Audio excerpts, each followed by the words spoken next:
Today in the news, more than 1,500 Texas troopers were sent to respond to protests while pepper spray and tear gas was used to stop Dallas and Houston protests. Today is June 1st, 2020, and this is Dallas Weekly News.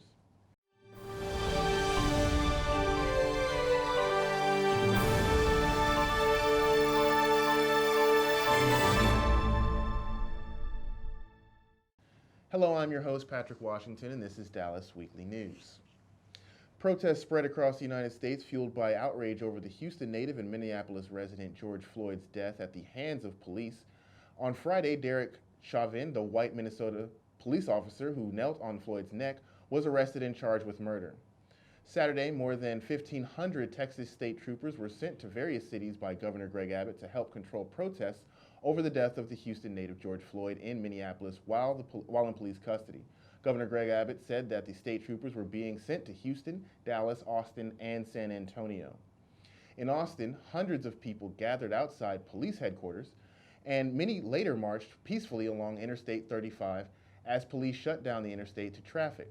The rally was both for Floyd and Michael Ramos, a 42-year-old man who was fatally shot last month by Austin police.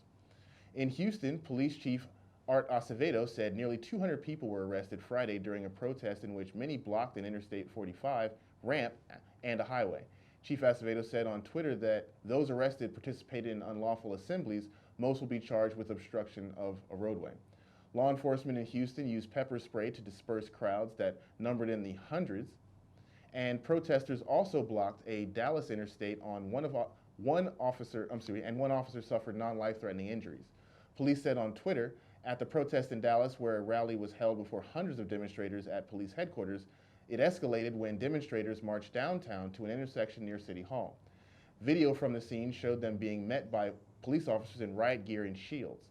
Dallas Police Chief Renee Hall said officers were making sure that protests were peaceful and when the violence begun.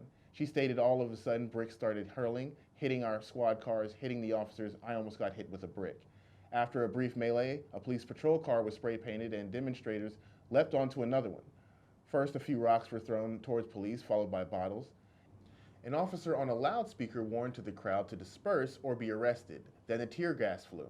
The demonstrators then turned their attention to Interstate 35E on the western edge of downtown, where dozens briefly blocked traffic.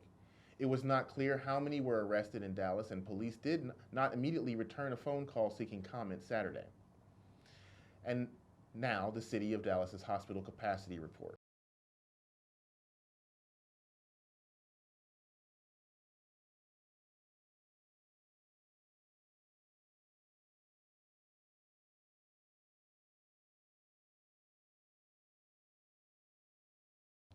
This has been Dallas Weekly News. I'm your host, Patrick Washington. You can find these and more stories at dallasweekly.com.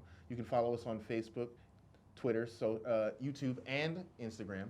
And we will be having more exclusive content based on the crisis in America of COVID, the police brutality and systemic racism issues that have been happening recently. And all of these will be found on our website and social media. So, as always, please stay safe. If you can, stay home. And we will see you tomorrow.